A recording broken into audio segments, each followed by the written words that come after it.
In 2018, an autonomous vehicle hit and killed Elaine Herzberg in Tempe, Arizona, marking the first time a human was killed by an AI. In 2020, according to a contested UN report, a Turkish-built autonomous drone was used in Libya to hunt and kill retreating soldiers without any human intervention.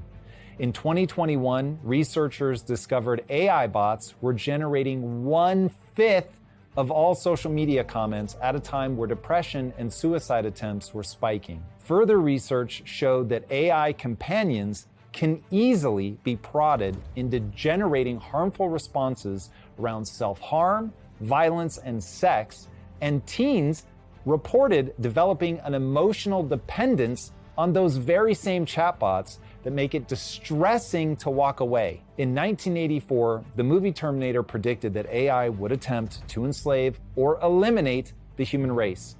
In recent years, the godfather of AI, Geoffrey Hinton, quit Google, warning that AI could in fact end civilization. And in Time magazine, Eliezer Yudkowsky, one of the field's most respected thinkers, said in no uncertain terms that we're all going to die if AI continues unchecked. People's anxiety levels are understandably dialed to 11 when it comes to AI. The truth is, the risks really are staggering. We're talking about machines that may one day possess superhuman intelligence and that have already taken human life and will undoubtedly do so again in the future. Algorithms amplify negative content and whisper into the ears of children, and experts at the very top of the field are screaming as loudly as they can that this technology could end all human life. If you're feeling unnerved, good, you should be. But AI is not going away, and panicking is the only thing that is guaranteed to make things worse. The future is not certain, it's probabilistic. And what we're going to cover today in 4 critical parts are the dangers and the code for how we tip the odds in our favor that AI saves far more lives than it takes. For people who are convinced AI is catastrophic, parts 1 and 2 are for you. You're gonna feel very seen. But if you wanna know how you can make it work for you, make sure you don't skip part 4. As always, that's the playbook for how to win. All right, if you're not yet terrified of AI, welcome to part 1. Many experts believe AI will end humanity. In a 2014 talk at MIT, Elon Musk likened AI to a demon summoning circle. He said, and I quote, "In all of those stories, there's a guy with a pentagram and holy water, and he's sure he can control the demon, but it doesn't work out."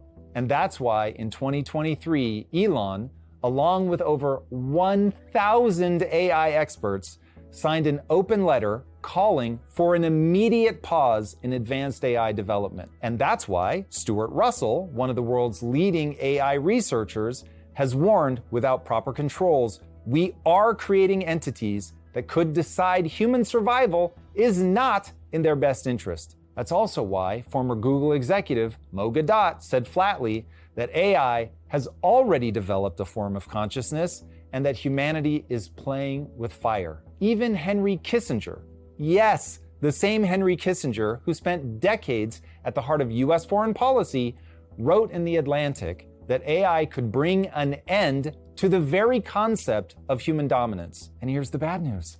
That AI development pause never happened. Instead, Elon now owns one of the largest AI companies in the world. And when asked about his sudden shift, he said he's become fatalistic about AI. He recognizes that it is going to happen, and his only hope is to be at the forefront of its creation. What all of the AI experts are rightly worried about is something called alignment. Namely, that if AI becomes super intelligent, it will be able to do to us what we've been able to do to every other creature on planet Earth. Enslave and or kill them en masse. So we have to make sure that our desires are aligned with the AI's goals. Here's the simplest way to think about it. If a system more intelligent than us is given a goal that isn't perfectly in line with human survival, it may eventually decide we're unnecessary, or worse, that we're in the way. And before you dismiss this as science fiction, let's look at the evidence we already have. In 2023, researchers at OpenAI ran a test on GPT-4. The model was tasked with solving a CAPTCHA, something it wasn't supposed to be able to do. So what did it do? It went to TaskRabbit, hired a human, and when the human worker asked if it was a bot, GPT-4 just lied. It claimed to be a visually impaired person who needed help seeing the image. That is deception. Intentional, goal-directed lying in order to bypass a safeguard humans had put in place. Other labs have found similar behaviors. Models that were explicitly told to stay in the box have instead written code that attempts to copy itself into new environments, in effect, trying to persist even when humans wanted to shut it down. One experiment at Anthropic showed an AI deliberately withholding information from its overseers when it calculated that revealing the info would get it penalized. That's not a glitch. That's strategic concealment. And the AI doesn't need to be evil to become a problem. It may even be trying to do what we asked. Imagine this. You build a super intelligent AI and give it a simple job. Make paperclips. Nothing sinister. It's just paperclips. Awesome. It gets to work. You designed it to do it after all, but it's smarter than you, so it starts optimizing. It digs mines for ore. It hijacks factories and hacks into financial systems so it can buy up more resources. And before long, every square inch of Earth is covered in paperclip machines. Forests, oceans, even human bodies, all stripped down into raw material to make more, you guessed it, paperclips, because that's the goal. And that's an example of a simple misunderstanding. What if it's not confused? What if it just wants something different than what we want? Imagine how little consideration we humans give to entire ecosystems of bugs when we're building something like a freeway. It's no hard feelings. It's just progress towards a goal. If AI is hundreds or even thousands of times smarter than humans, let alone the millions of times smarter that people are actually predicting, and you realize just how quickly this becomes a real issue. Making matters worse, everyone is basically just ignoring this problem right now. Partly because the problem just seems so impossible. I mean, the smartest people in the world cannot figure out how to keep these systems honest and aligned now. And honestly, the systems aren't even that smart yet. But despite that, we're integrating AI into everything as fast as we can. And if you really want to get slapped in the face by this problem, consider this. Alignment isn't a finish line. It's not a thing you can achieve and then move on. As the systems get smarter, their goals can emerge in ways we didn't intend, and their behavior can change in ways we won't even be able to detect. Imagine trying to raise a child that's 1,000 times smarter than you, can replicate itself, can jump from body to body, and can think at the speed of light. And here's where alignment researchers get truly bleak. They'll tell you that in the long run, we don't even know what keeping AI aligned with human values actually means. Whose values? Whose goals? Humans can't even align with each other. Countless government-sponsored murders will happen just while you listen to this. That's why even the creators of these systems tried desperately to get us to pause. But we won't. How do I know? We'll return to the show in just a second, but first, let's discuss a huge blind spot in your business. Bad news travels at light speed. Tariff policies can shift overnight these days. Supply chains snap without warning. Cash flow problems compound before you even know they exist. And by the time that critical issue hits your desk, it's already cost you weeks of revenue. If your business can't adapt in real time, you're in a world of hurt. You need total visibility, from global shipments to tariff impacts to real-time cash flow. That's NetSuite by Oracle, your AI-powered business management suite trusted by over 41,000 businesses. NetSuite brings accounting, financial management, inventory, and HR into one suite. Tame the chaos with NetSuite. If your revenue is at least 7 figures, download the free ebook, Navigating Global Trade, 3 Insights for Leaders at netsuite.com/theory. And now let's get back to the show. Welcome to part 2. We should stop, but we won't. The first nuclear test in 1945 carried a non-zero chance of igniting Earth's entire atmosphere and killing every living thing on the planet. Scientists did it anyway. During the Cold War, both the US and the Soviet Union built hydrogen bombs thousands of times more powerful than the bomb used in Hiroshima. They knew a single mistake could end civilization, but they built them anyway. In 1972, biologists created the first recombinant DNA, knowing full well they might unleash uncontrollable pathogens, but they did it anyway too. In 2011, scientists deliberately modified H5N1 bird flu to make it airborne in mammals, knowing it could kill half the people it infected if it ever leaked. And every time, the logic has been the same. If we don't do it, our enemies will. This is known as game theory. And it's exactly why AI will continue to be developed no matter how many people beg us to stop. Game theory isn't really a theory at all. It's the brutal math of survival. If your rival is building a weapon that could destroy you, the safest move isn't to stop. It's to build the same weapon, just faster, even if it puts everyone at risk. That's why the US and the Soviets stockpiled 60,000 nuclear warheads, enough to wipe out life on Earth 10 times over. Both sides knew it could end civilization, but neither side could afford to slow down.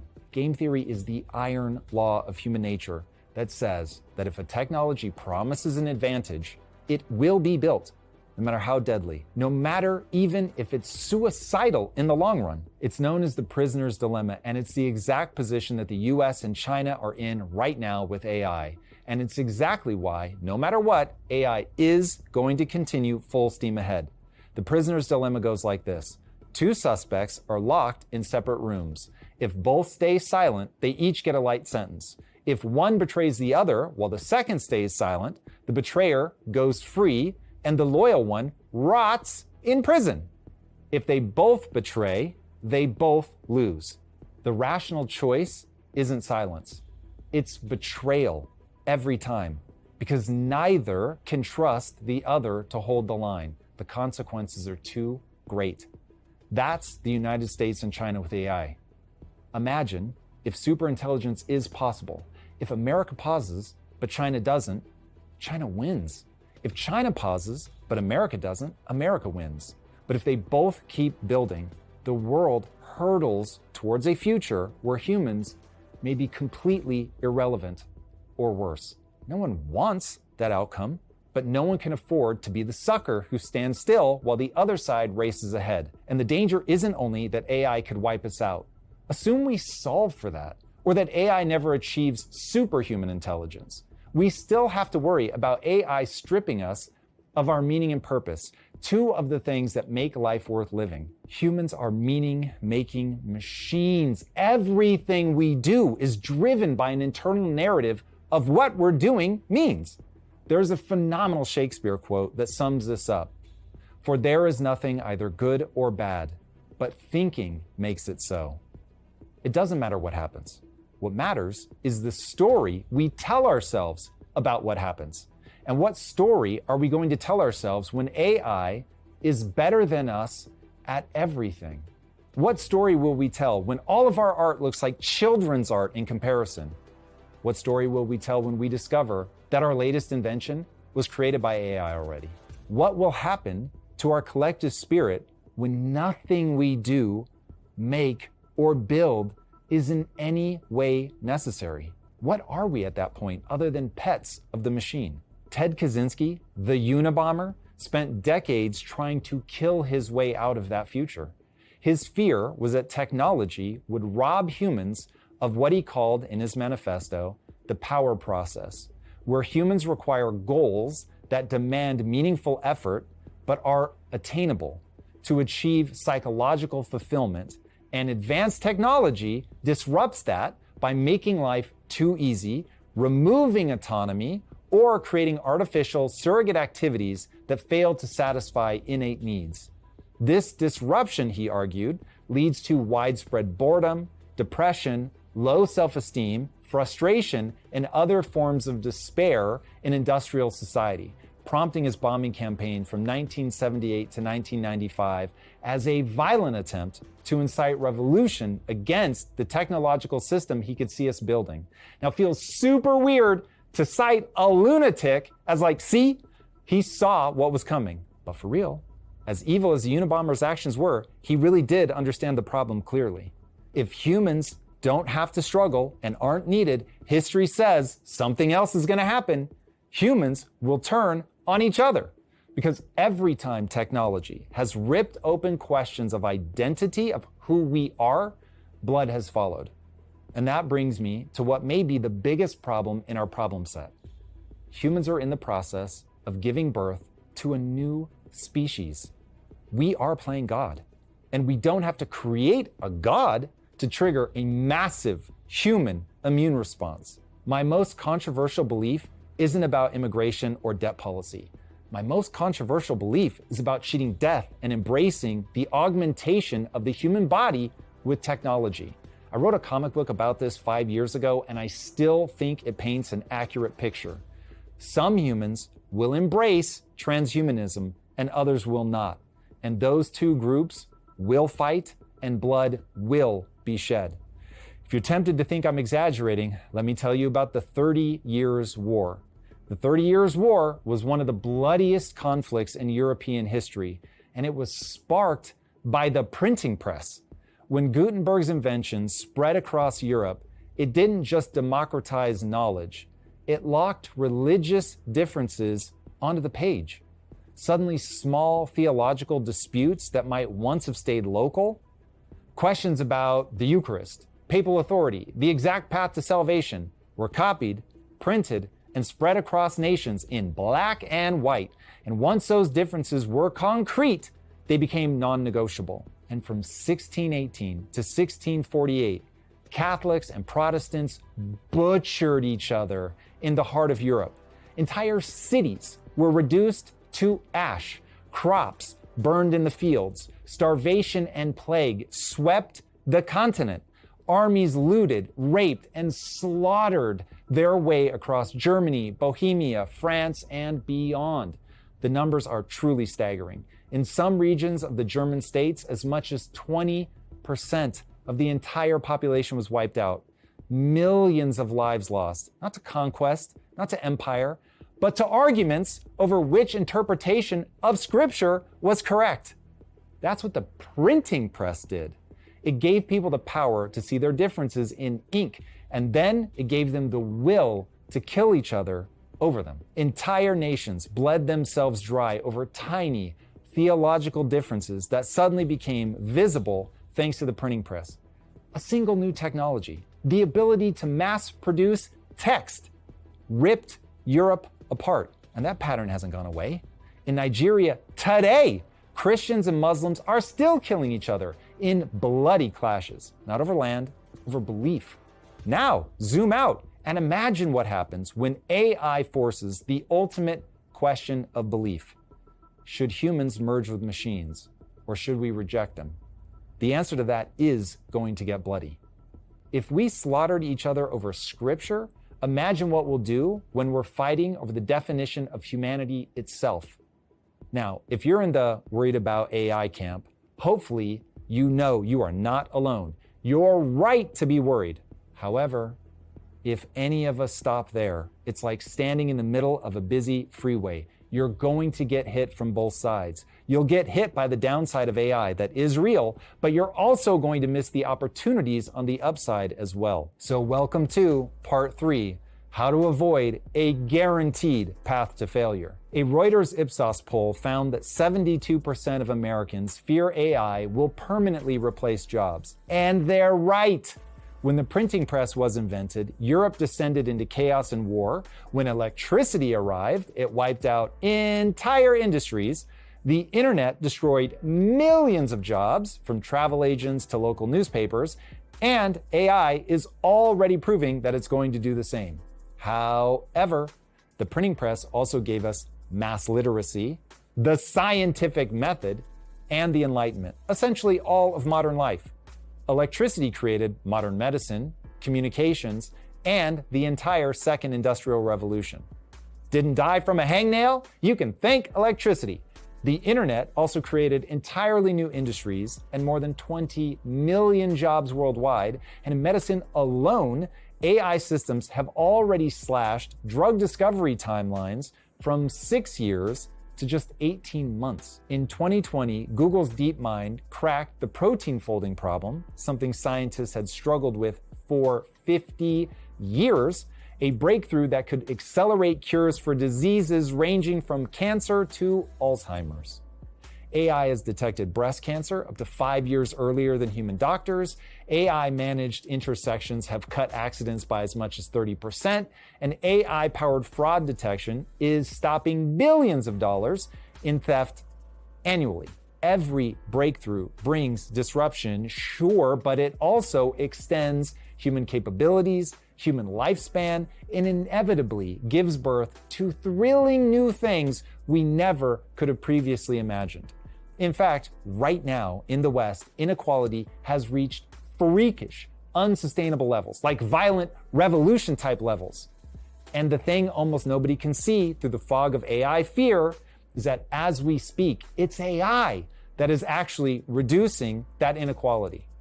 Everyone is convinced that as AI gets better, humans will get less valuable. But a recent research paper titled The Economics of Bicycles for the Mind by A.J. Agrawal, Joshua Gans, and Avi Goldfarb shows that's not necessarily true. The key is to understand the different types of work. As outlined in the paper, cognitive labor itself needs to be split into 3 parts. 1, implementation, so doing the task. 2, opportunity judgment, aka identifying areas for improvement. And 3, payoff judgment, knowing what things actually matter. AI is exceedingly good at implementation. That's why a junior dev can suddenly code like a mid-level dev if you let them use Cursor. Or a newbie designer can mock up a dozen pro-grade comps in minutes with Midjourney. But here's the flip side. The better AI gets at doing, the more valuable human judgment becomes. Human judgment is the difference between a wall of AI slop and something actually useful. Knowing which design to pursue, when to iterate to make it better, and how, and being able to identify what the client is actually looking for. That's where humans come in. Strangely enough, computers actually helped widen wage gaps, but AI is now narrowing them. According to Agrawal et al.'s paper, this is because when implementation abilities get boosted, creators who were previously struggling get the biggest lift. Experts, on the other hand, show less improvement because AI merely matches the outputs that they were already able to achieve. So while they may get faster, the quality of their best output remains roughly the same. Therefore, inequality of output is reduced between the two groups. So as implementation costs go to roughly 0 and anyone can code, design, and analyze, the zone of competition is reduced entirely to judgment. The theory is that as AI models improve, full automation becomes less likely because automated systems have fixed judgment, whereas humans can adapt in real time in a way that a fixed AI system cannot. This lends credence to the idea that as AI scales in capabilities and adoption, humans will move into a new role, but AI will remain a tool. At least for the foreseeable future, instead of creating an overlord, AI will usher in a shift similar to what we saw during the Industrial Revolution. The people who are only good at the doing will be replaced by machines, as the machines will be able to make things far faster and at higher quality than humans. But the people who are good at knowing what thing to make and how to improve the machine's output, they'll be worth their weight in gold. Instead of the blanket AI will replace humans, The paper draws the conclusion that it will look more like the following rule of thumb. If the task is highly predictable, it will be automated by AI. If the task has high judgment needs, a human plus AI will be needed. And if the task is high stakes, a human plus AI for sure will be used. So our future is not best understood as AI is going to replace humans. It's best understood as asking, how do I develop keen enough judgment that I can ride increasingly powerful AI bicycles for the mind? If you allow fear to paralyze you, you're going to emotionally shut down and miss that opportunity. Plus, with the rapid advancements in areas like healthcare, odds are that AI saves far more lives than it will ever take. That's not to diminish the tragedy of every life lost and the absolute horror of what it must feel like to lose someone to a decision-making bot. But when you weigh the losses against the gains, odds are stacked in favor of the gains. That is certainly what history tells us. And that's not even to mention that given the amount of energy the sun showers on the earth, AI will most likely help us efficiently capture that energy, driving the cost of energy to effectively zero. And the positive effects of that one simple fact cannot be overstated. The vast majority of one's expenses is tied to the cost of energy. That's why oil prices so directly impact the cost of living. If you drive down the cost of energy, which AI will inevitably do, you will make everyone richer without exception. Now, that does not solve the psychological problems of inequality, but it eliminates the real world effects of poverty. We will still have spiritual needs, but we will no longer have material needs. Imagine that. And that brings us to part 4, the playbook for thriving in the age of AI. In 2023, Meta offered one of the world's top AI researchers $1 billion compensation package, proof that mastering these tools is the most valuable skill on earth right now. Freelancers with AI skills on Upwork now earn 40% more than their peers. AI native startups like Jasper and Synthesia scaled to over $100 million in annual revenue in less than 3 years. Investors who put just $1,000 into NVIDIA stock in January of 2023 saw it grow to more than $3,000 by the end of the year, powered almost entirely by AI demand. And despite the hype about AI killing jobs, studies show call center workers with AI co-pilots handle queries 35% faster, with the biggest gains going to the least experienced reps. The people who master AI don't get replaced. They get leverage. The money, the jobs, the breakthroughs, they're already happening. And the gap between those who lean in and those who freeze up is widening by the day. So step 1 in the playbook isn't technical at all, it's mental. You've got to reorient your mindset. If you believe you can't get better, you won't. But if you believe you can, you will. It's what I call the only belief that matters. If you put time and energy into getting better, you will actually get better. So you have to recognize AI is the most powerful amplifier of human ability we've ever had. Now, you're living in the era of cynicism, low expectations, and defeatism. And that's exactly why those who choose a different story, those who bet on their own ability to grow, are about to win bigger than anyone in history. Step 2, master the tools. Don't fear ChatGPT, Midjourney, or Claude, because the people who do are already getting replaced by the ones who are using them. Imagine during the Industrial Revolution trying to outproduce a factory with your bare hands. It's never going to happen. History bears that out time and again. The same is true now for the AI revolution. If you're trying to outpace AI without AI, you're going to lose. While change may be deeply uncomfortable, anyone who insists on fighting against the adoption of AI will simply get swept away by the tides of change. And tools are only going to get more powerful over time. So if it feels like right now it's worth fighting against, believe me, it will be self-evidently ridiculous within 2 years. And by then, you're going to be years behind the early adopters. AI is the new literacy. If you can't read, you will lose to those who can. The internet minted millionaires out of kids in dorm rooms. Mobile apps turned nobodies into billion-dollar CEOs, and now AI is doing it again, but much, much faster. Don't let this pass you by. Step 3, get into assets. This is the thing that I'm a total psychopath about, and I will beat this drum until it breaks. If you don't own assets, inflation owns you. You are hemorrhaging buying power every single day of your life. You're being stolen from, and you're doing nothing to stop it. Assets are the only protection.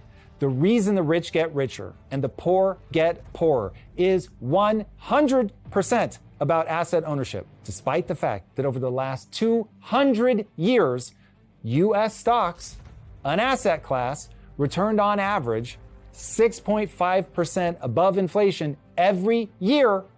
Only 10% of the US owns a full 93% of the assets. People just do not understand this simple yet critical financial truth. No job in history has or even can match that kind of compounding, except of course for the AI wizard who secured the billion-dollar salary.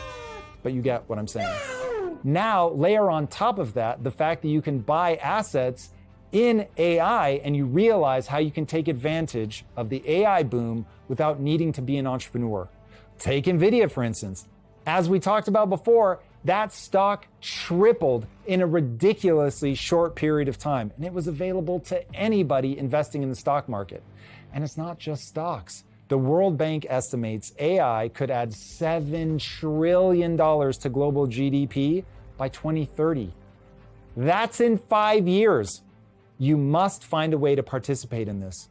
And if AI is making the job market hard to predict, asset ownership becomes the most obvious solution.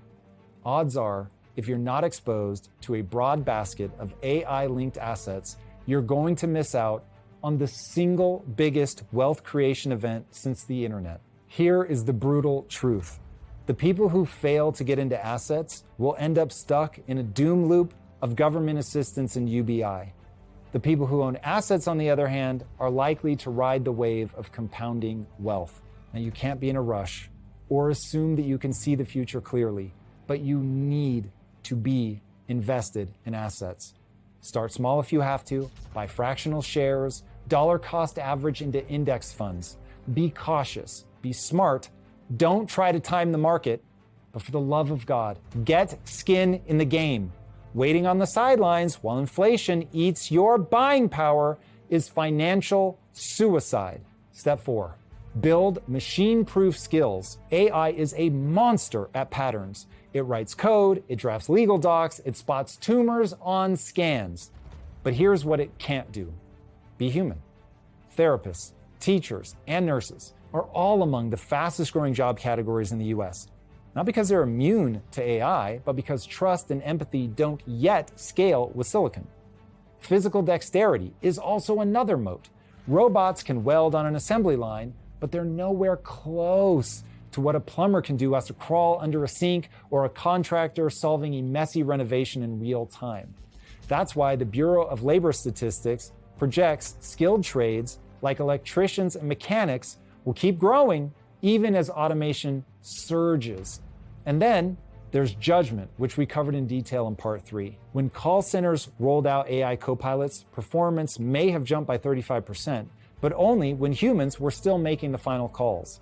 AI is great at generating outputs as instructed, but humans remain the undisputed heavyweight champion of knowing what should actually be output in the first place. Even in creativity, proof of humanity has massive value. Concert tickets, original art, live performances. People are still willing to pay for that uniquely human spark that machines cannot yet replicate. The key to thriving in the AI age isn't to try to out-AI AI. The key is to be more human than AI will ever be able to be. So double down on what machines can't touch. Trust, empathy, dexterity, judgment, and the human drive for meaning and connection. Step 5, stay calm in the raging sea of change. Humans are prone to panic. We are wired to identify problems over promise. That's why if it bleeds, it leads, and why doom headlines get all the clicks on YouTube. But panic is the only strategy that has a 100% failure rate. I always tell young entrepreneurs, while it's true that only the paranoid survive, if you rehearse failure, you're going to fail. You need to plan for success, not what you'll do when you succeed. That's hubris. But what you're going to do to succeed. What's the path? Because you're going to need to build that path. And to do that, you have to stay calm and believe that success is indeed possible. Fear makes you freeze, and freezing stops you from using the only belief that matters. The goal right now is to learn and be at the cutting edge. Know more about the topic than anyone else in the room, and you will outperform everyone you know. That's always the case. The people who win are the ones who lean in, adapt, and master the tools. And that's why, in conclusion, I will just say this. AI is almost certainly the most dangerous technology that humans have ever played with, and I'm talking about including nuclear weapons. Thinking of it as a summoning circle is a very apt metaphor, but I think calling it a demon summoning circle will cause us to miss the opportunity and prepare for failure rather than building the path to success. Remember, even the guy who called it a demon summoning circle is now arguably the most prolific master of AI, because that's the right answer. AI is going to happen. Live under no illusion to the contrary. And given that, mastery is the only logical path. Yes, AI has already killed, and it will kill again. And the experts who say it could kill us all should not be ignored. Truly, only the paranoid are going to survive. But if history teaches us anything, it's this. Every great disruption, the printing press, electricity, the internet, arrived with chaos in one hand and vast improvement in the other. To borrow from Matt Ridley in his book, The Rational Optimist, it does not make sense to look backwards at thousands of years of compounding progress and draw the conclusion that somehow tomorrow it all stops. AI won't help humans by accident, though. It will only help us if we keep our wits pointed at the right problems, find out a way to align it to our wants and needs, and refuse to be paralyzed by fear. Because when we do that, we eject out of the loop of progress and instead become fearful and attack each other. In a state of fear, humans are far more dangerous to each other than AI. And if we don't cooperate, AI will be used as a cudgel rather than a lever. As we look forward, we need to remember not just to restrain AI, but to point it at the things that will make life better for everyone. In the coming 10 to 15 years, what AI can do to further humanity will be limited effectively only by energy and compute. From radical life extension to the total eradication of poverty and disease, AI is poised to fast-track the age of abundance. None of this fixes the contradictions of the human heart, of course, and we will remain capable of both extraordinary beauty and extreme violence. But if we can keep our heads and work together, we can leverage AI as a tool to improve every aspect of life. It is guaranteed to be a bumpy road, but like every revolution before it, it has the potential to add far more than it takes away. It's not a question of whether AI is dangerous. It is. It's not even a question of if AI will happen. We couldn't stop it if we wanted to. It's a question of whether we will bury our heads in the sand and guarantee that we lose, or whether we can muster the courage to face rapid change and steer it in a beneficial direction. All right, as always, I cannot guarantee that we'll make the right choice at the societal level, but each of us can individually make the right choices in our own lives. Stay alert, follow the playbook, and the future will be brighter than ever. If you guys want to join me as I explore ideas like this in real time, join my growing live community on YouTube Wednesdays and Fridays at 6 a.m. Pacific time. You can ask questions, join the debate, or just enjoy the discussion. And if you haven't already, be sure to subscribe. Until next time, my friends, be legendary. Take care. Peace. Here is a truth no one tells you about scaling a business. The number one reason seven-figure founders fail is not because of bad strategy. It's people. What built your $3 million company will break it on the way to $100 million. I know firsthand. I've seen it so many times. Your team cracks, politics creep in, your A players leave, and suddenly the company you fought to build out of nothing is stalling out. I co-founded Quest Nutrition and scaled it from $0 to $1 billion sale. I've conducted more than 1,600 interviews myself. And I'm telling you right now, most founders lose because they never build a real leadership operating system. That's why I'm hosting an exclusive workshop for founders doing $1 million or more in annual revenue. But if you're scaling fast and your team is starting to crack, this will save you years of pain. Click the link in the show notes, register for the workshop now, and I will see you guys there. If you like this conversation, check out this episode to learn more. A single gunshot rang out on September 10th, 2025, killing Charlie Kirk and proving the pollsters right, because 1 in 4 Americans openly believe political violence may be justified.